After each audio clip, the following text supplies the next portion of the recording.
dars qilish davomida shu ikkita muammoga juda ham ko'p duch kelganman. Keyinchalik bitta yaxshi usul topib, shundan foydalanib, birinchi IELTS 8 SAT'dan yuqori ball olib va oxiri Garvardgacha kirishgacha erishdim. Va shu barcha erishgan yutuqlarimning asosiy bir sabablaridan biri shu o'rgangan metodim bo'ldi. Yaqinda ijtimoiy tarmoqlarda o'zim obunachilarimda ham dars qilishlar haqida so'rovnoma o'tkazganimda ularda ham xuddi shu asosiy ikkita muammo borligini ko'rdim. Va ulardan ba'zi birlarini yig'ib, bir test sifatida eksperiment qilib, shu metodni ularga o'rgatib sinab ko'rdim. Ularni ham o'qishlarida juda katta o'zgarish, o'sishlarni ko'rdik. Va bugun vaqt keldi, endi bugun hammaga shu usulni o'rgatmoqchiman. Ya'ni bugun oxirigacha kuzatsanglar, sizlar bilan qanday qilib o'quvchilar dars qilishda eng asosiy uchraydigan ikkita muammo, ijtimoiy tarmoqlarga chalg'ish, umuman chalg'ish va ikkinchisi qanday qilib dars qilishdan zerikmaslikni yechimini o'rganamiz va eng oxirida shu metodni oson qo'llashingiz uchun sizlarga bitta zo'r sovg'a tayyorlab qo'yganman. Demak, boshladik. Videoni boshlashdan avval o'zimni kanalimizdagi yangilar uchun tanishtirib o'tsam, ismim Azizbek, o'zbekistonlikman. Hozirda dunyodagi eng top universitetlardan biri AQShning Garvard universitetida 100% grant asosida davlat boshqaruvi va iqtisodiyot yo'nalishida dam olaman. Bu kanalda shu chet eldagi o'qishimni, qanaqa o'qishim, bloglar, bundan tashqari talabalar uchun foydali bo'lgan informatsiyani berib boraman. Agar shu kabi videolarga qiziqsangiz, obuna bo'lib qo'yishni unutmang. Videomiz davomida videomiz hamkori Cambridge haqida sizlarga aytib bermoqchiman. Cambridge o'quv markazi O'zbekistondagi eng yirik ingliz tili o'qishga moslashgan o'quv markazidan biri hisoblanadi. Shaxsan o'zim ingliz tilini, IELTS'ni o'sha yerda o'rganganman va hozirgacha barcha o'zimning tanishlarim hammaga shu Cambridge o'quv markazini tavsiya qilaman. Nimaga? Chunki ularda o'qish ta'limi va sharoitlar va hamma narsani eng yuqori darajaga olib chiqib qo'yishgan. Agar siz hozir chet elda o'qish o'ylayotgan bo'lsangiz, plan qilayotgan bo'lsangiz, lekin hali ingliz tilini bilmasangiz, IELTS'dan yaxshi ball olmoqchi bo'lsangiz, Cambridge o'quv markaziga bemalol aloqaga chiqishingiz mumkin. Cambridge Learning Center. Impossible is possible. Xo'p, bu metodimizni o'rganishdan oldin birinchi o'rinda nimaga bu muammolar bizda borligini tushunib olishimiz kerak. Demak, ikkita muammo. Birinchisi, nimaga biz tez chalg'ib ketamiz? Ijtimoiy tarmoqlarga, boshqa narsalarga, fikrlarga nimaga uzoq bir muddat davomida dars qilishga fokus qila olmaymiz? Bunga asosiy bir sabab men ijtimoiy tarmoqlar deb ko'raman yoki internet qo'limizdagi telefon deb ko'raman. Masalan, Instagramni misol qilib olsak, kichkina 1 minutlik uzoq bo'lgan videolarni tez ko'rib, biz miyamizni kichkina muddatgagina fokus qilishga o'rgatib qo'yganmiz. 1 soat, 2 soat, 3 soat yoki hech bo'lmasa 30 minut ham bir narsaga faqat qarab, shu narsaga fokus berib o'tira olmaydigan bo'lib qo'yganmiz. Bu nafaqat o'quvchilar, masalan, o'zim ham buni o'zimda kuzataman. Birinchi muammomiz tagi shu kichik fokusimizni so'raydigan narsalar bor bizda hayotimizda, ijtimoiy tarmoqlar orqali, boshqa narsalar orqali shunga miyamiz o'rganib qolgan va bir narsaga ko'p fokus qila olmaydigan bo'lib qolgan. Ikkinchi muammo, nimaga biz dars qilishdan tez zerikib qolamiz? Dars qilishda hamma insonni aytaylik maqsadi bo'ladi. Masalan, siz IELTSdan yuqori ball olmoqchisiz. Lekin IELTSdan yuqori ballga olish uchun sizdan juda ko'p vaqt talab qiladi. Aytaylik, masalan, 1 yil vaqtingiz ketishi mumkin. Lekin bu 1 yil davomida siz kuniga aytaylik, masalan, 5 soatdan o'qishingiz kerak. Biz inson sifatida o'rganganmizki, qanaqadir bir yutuq bo'lsa, o'shandan motivatsiya olib dars qilamiz. Masalan, men IELTSdan 8 olmoqchimanmi? Bitta topshirib ko'rib, IELTSdan 7 olsam, oldin balim 6 bo'lgan bo'lsa, mana 7 ga o'sibman, endi 8 ga ham o'saman degan fikr bo'lgani uchun men motivatsiya olib, yana dars qilishim ko'payadi. Lekin endi biz 1 yil tayyorlanadigan bo'lsak, qanaqa qilib o'zimizni motivatsiya qilamiz degan savol bizda tug'iladi. Ya'ni hayotimizda dars qilishimizda gamifikatsiya yo'qligi. Ya'ni biz uzoq bir muddat davomida intizom bilan hech qanaqa bir tashqi motivatsiyalarsiz o'zimizdan majburlab dars qilishimiz kerak bo'lganligi uchun, lekin aslida biz inson sifatida o'yinlarda, boshqa hayotimizda darajalar, har xil yutuqlar orqali motivatsiya olishga o'rganib qolganimiz uchun dars qilishdan biz tez zerikib qolamiz. Nimaga?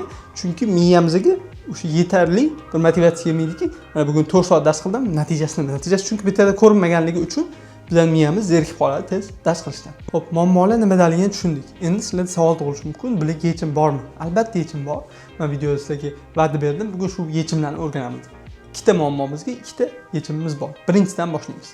Demak, tez chalg'ib ketamiz ekan. Miyamiz kichik muddatli fokus qilishga o'rgangan ekan. Nima qilish kerak? Qanday qilsak biz o'zimizni uzoq muddatga fokus qilishga o'rgatamiz. Buning uchun men o'zim topgan va o'zimga foydali bo'lgan va boshqalarga ham foydali bo'lganini kuzatgan metodimni sizlarga hozir tushuntiraman. Bu dars qilish vaqtida vaqtga bo'lib dars qilish. Masalan, nima demoqchiman? Aytaylik, misol qilib olamiz. Meni yonimda bitta problem set bor. Ya'ni matematikada ishlashim kerak bo'lgan savollar to'plami bor. Aytaylik, 10 ta savol bor. Men bilaman, mendan bu 4 soat vaqt oladi. Lekin men yana narsani bilamanki, men 4 soat o'tirib bittadan o'qila olmayman. Chalg'ib ketishim ehtimoli juda katta. Miyamda fikrlar, ijtimoiy tarmoqqa, telefonga chalg'ima. Shuning uchun nima qilaman? o'zimni dars qilish shu 4 soatimni vaqtliga bo'laman. Masalan, 30 minutga bo'lamanda 5 minut orasida dam olaman. 30 minut dars qilish, 5 minut dam, 30 minut dars qilish, 5 minut dam yoki 1 soatligi bo'laman. 1 soat dars qilaman, 10 minut dam olaman. 1 soat dars qilaman, 10 minut dam olaman. Nimaga bunaqa qilish kerak? Nima foyda beradi degan savol bo'lsa, o'zimizga bitta narsa qo'yamizki, o'sha 30 minut, 1 soat dars qilaman deganimizda miyamizga bitta shunaqa buyruq beramiz. Umuman boshqa narsaga chalg'maymiz degan. Telefonni ishlash mumkin emas, ijtimoiy tarmoqlarga kirish mumkin emas, boshqa narsaga fikr chalg'itish mumkin emas. Nimaga o'zi bu yoqda timerlaysiz? Inson sifatida biz shunaqa chalg'ishga o'rganib qolganimiz uchun biza miyamiz uzoq bilan qancha fokus qila oladi? Masalan, 20 minut yoki 30 minut. Shuni topamizda 30 minut ultra fokus bilan, deep fokus, ya'ni rostdan ham o'sha mavzuga kirishib dars qilamizda, keyin orada 5 minut nima qilamiz? Dam beramiz. O'shanda miyamiz sal refresh bo'lib, bizda o'zbekcha shamollab olish uchun deydi. Shamollab olish uchun. Bu vaqt timer qo'yish hammada har xil. Masalan, menga o'zimga ko'proq 40 minut, 50 minut dars qilib, keyin 5 minut, 10 minut dam olish yoqadi. Kimdirlar 30 minut qila olishi mumkin. Kimdirlar 1,5 soat qila olishi mumkin. Endi, lekin bu yoqdagi asosiy narsa nima? O'sha dars qilish davomida ijtimoiy tarmoqlardan foydalanmaslik, o'zimizlarni faqat o'sha dars qilishga majbur bo'lish. Break vaqtida foydalansangiz bo'ladi, musiqa yeysangiz bo'ladi, qanaqadir snack yesangiz bo'ladi, meva olib yeysangiz bo'ladi. Lekin shunda ham baribir ijtimoiy tarmoqlarga kirmaslikni maslahat bergan bo'lardim, chunki 30 minut miyangiz dars qildi, fokus qildi katta, miya toza turibdi, kirib yana ijtimoiy tarmoqqa miyangiz buzib qo'yish. Undan ko'ra shu bir aylanib, havo almashtirib, o'sha aytganimda meva, musiqa eshitib, shunaqa qilib break paytida sal o'z miyangiz refresh qilib, yana deep focusga qaytishingiz mumkin. Shunaqa qilib, demak, birinchi muammo, tez chalg'ib ketishimizga yechim nima ekan? Miyamiz qancha fokus qila oladi? Aytaylik 20 minut, aytaylik 30 minut, aytaylik ba'zi shunchalik yom bo'lishi mumkin, 10 minut yoki juda yaxshi bo'lishi mumkin bo'ladi, 1 soat. Qancha bo'lishini qizig'i yo'q, asosiysi qancha bo'lishini topib olib, siz miyangiz qanchaga fokus qilishi. O'sha bilan boshlaymiz. 30 minut dars qilamiz, 5 minut dam olamiz. 1 soat dars qilamiz, 5 minut dam olamiz. Hammaga har xil va har qanday darsimizni shunaqa bo'lib dars qilsak, o'shanda vaqtimizdan to'g'ri sarflayotgan bo'lamiz. Endi bu oddiy dars qilishdan nima farqi bor deyishingiz mumkin. Oddiy dars qilishda siz o'zingiz bilmagan holda 4 soat shunchaki dars qilishga o'tirasizda, aslida uni 1 soatini yoki 1,5 soatini telefonda ishlatib olgan bo'lasiz. Nima bo'ladi? O'tirasiz, telefoningizni olasiz, orada 10 minut yana telefoningizni olasiz, telefoningizni qo'yasiz, yana telefoningizni olasiz. O'zingiz bilmagan holda juda ko'p chalg'ib, 4 soatingiz qanaqa o'tib ketganini bilmay qolasiz. Bu o'sha demak birinchi muammomizga yechim bo'ladi. Endi ikkinchi muammoga nima? Biz aytdik, bizning miyamiz yutuqlardan motivatsiya olishga o'rgangan, ya'ni gamifikatsiyaga o'rgangan. Lekin bizga katta maqsadlarimiz bo'lsa, u maqsadlarga erishish uchun juda ko'p vaqt oladi. Shunga nima qilish kerak degan savol tug'iladi. Biza dars qilish davomini gamifikatsiya qilishimiz kerak, ya'ni kichik yutuqlarga bo'lib chiqishimiz kerak. Bizning maqsadimiz aytaylik IELTS 8 mi? Hozirgi maqsadim IELTS 8 mi? Faqat IELTS 8 olsam motivatsiya olaman deyish emas. Bugun 6 soat dars qilmoqchiman. O'sha 6 soat dars qilishga erishsam, yutuq bu. Erishsam unga men shundan motivatsiya olib ertaga yana davom ettiraman degan narsani to'g'rilash kerak. Birinchi muammoga buni ulasagan bo'ladi. O'zimizga shu fokusimizni uzaytirishni maqsad qilib qo'ysak bo'ladi. Masalan, men hozir 30 minutdan boshlayotgan bo'lsam fokus qilishni. Bugun 30 minut qilaman, bir hafta 30 minut qilaman, keyingi hafta 35 minutga chiqaraman. 40 minutga chiqarib, o'zimga bir yutuq qo'yib boraman. Masalan, 35 minutga chiqish bu hafta, keyingi oyda 40 minutga chiqish. Shuna qilib birinchi o'rinda fokusimni ham ko'paytirib boraman, qancha yetib olishim bittada. Ikkinchi o'rinda bu yutuq sifatida meni motivatsiya qiladi.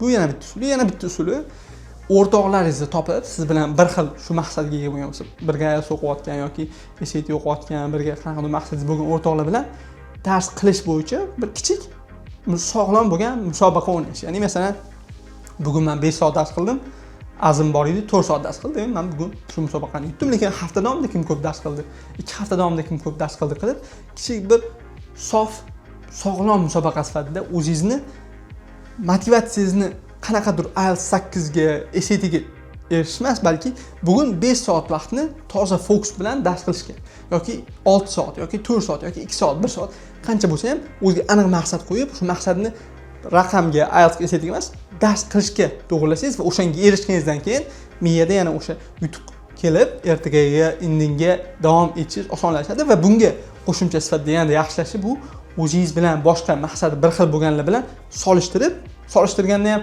buni IELTS 7 mi 8 mi emas, bu bir kunda necha soat dars qilyapti-ku, men necha soat dars qilyapman degan narsa bilan o'zingiz solishtirsangiz, shunda sizning qiziqishlaringiz ortadi.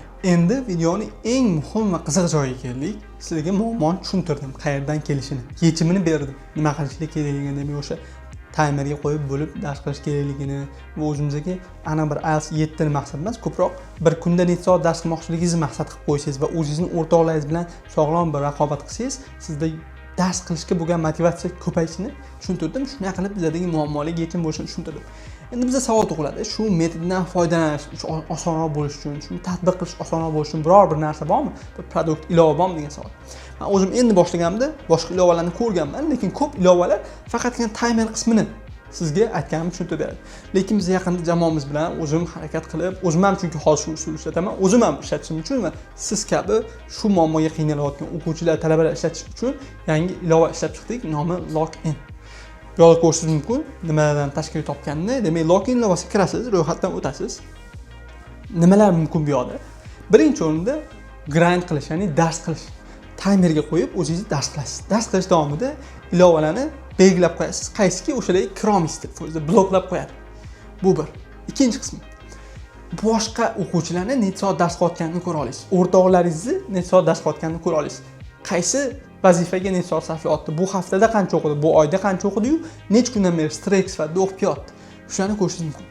Uchinchi yana bir qiziq tomoni, leaderboard boshqa o'quvchilar umumiy shu ilovadan foydalanayotganlar yoki siz bilan birga maktabda o'qiydigan, universitetda o'qiydigan yoki siz bilan bir xil IELTS maktab o'sha IELTSdan 9 olish, SATdan 1600 ball olish maqsadi bo'lgan boshqa o'quvchilar bir haftada necha soat o'qiyotganini ko'rishingiz mumkin bo'ladi va boshqa zo'r funksiyalar bor. Nima qiladigan? Siz o'sha ikkita asosiy ijtimoiy tarmoqlarga boshqa narsalarga chalg'imasligingiz, ikkinchisi zerikib qolmasligingiz darsdan. Shunga undaydigan funksiyalarni yaratib qo'yganmiz. Shu paytgacha hozir 2000 dan ortiq o'quvchilar ishlatib, ular dars qilib, foydalanib, juda ham o'qishlarni orttirishdi va ular aytayotgan narsa nima? Shu timer foyda beryapti va raqobatdoshlik o'rtoqlarimni, boshqalarning maqsadlari ustida qancha ishlayotganini ko'rish meni ham dars qilishimga foyda bo'lyapti va qayta ilovadan ishlatib dars qolman degan narsani aytayapti. Ilovamiz hamma uchun ochiq. Bemalol Androidda bo'lsa Androidda, iOSda bo'lsa iOSda yuklab olishingiz mumkin. Linklarni bu yerda qoldiramiz. Demak, shu usulni sizlar oson tatbiq qilishingiz uchun shu ilovani bemalol ishlatishingiz mumkin. Videoyimizning yana bir hamkori SAT Tashkent o'quv markazi haqida sizlarga ma'lumot berib o'tmoqchiman. Bilasizlar, chet eldagi universitetga kirishda IELTSdan keyin keladigan narsa SAT va shuningdek AP imtihonlari. Agar siz chet elda o'qish o'ylayotgan bo'lsangiz, yaxshi grant tutmoqchi bo'lsangiz va SATdan yuqori ball olmoqchi bo'lsangiz, men o'zim shaxsan ishonadigan, qadriyatlarga asoslangan, o'zimning o'rtoqlarim, tanishlarim yuborib, har doim yaxshi natijalar eshitgan SAT Tashkent o'quv markazini sizga tavsiya qilgan bo'lardim. SAT Tashkent hamma narsaga yordam beradi, SATdan va undan keyinchalik qismlarga ham sizga chet elga topshirishga. Agar SATga o'qimoqchi bo'lsangiz, SAT Tashkent o'quv markazini tavsiya qilaman. Ma'lumotlarni izohlarda qoldiramiz. Shu bilan do'stlar, bugungi videomiz ham o'z nihoyasiga yetyapti. Agar bu videoda siz o'sha boshda aytgan muammolarimga yechimni tushungan bo'lsangiz va Login ilovasini ishlatishni boshlab, dars qilishingizni o'stirishni boshlagan bo'lsangiz, sizga mana shu ikkita malakchi, ya'ni xohlasa shu orqali siz albatta o'z xohlayotgan maqsadlarga erishishingizga men ishonaman. Chunki shaxsan o'zim bu usulni ishlatib shu narsaga erishdim, boshqalarda sinab ko'rdik va hozirgacha shu usuldan foydalanaman. Agar sizga video yoqqan bo'lsa, like bosib, izohlarda o'z fikringizni yozib qo'yishni unutmang va shu kabi foydali videolar uchun va Garvard hayotidan vloglar uchun kanalimga obuna bo'lib qo'ying va keyingi videolarda siz bilan ko'rishguncha